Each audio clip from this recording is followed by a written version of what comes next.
And then the other issue with light environment is that so number one, people aren't getting enough sunlight, so they're not triggering as much of all these things during the day that they need. Their serotonin, their dopamine, their adrenaline, their cortisol, their insulin, like all these things are supposed to be there during the day.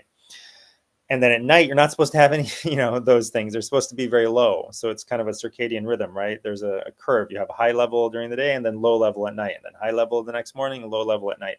And at night, other things are supposed to be high, like melatonin, obviously, and growth hormone, and some other things that are like rest and recovery and rebuilding and detoxing, and those kind of things that trigger those things.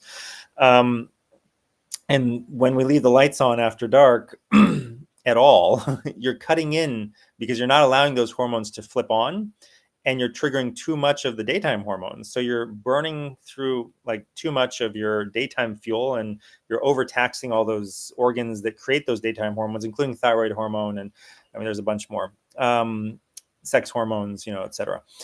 And so you have too much of those, you've overtaxed the organs that made those, and you got too much of those, and then you have too little of the nighttime stuff. And so this creates mood disorders, it creates chronic disease, it creates insulin resistance, obesity, diabetes, heart disease, high blood pressure, kidney disease, any disease, you name it, boils down to this, right?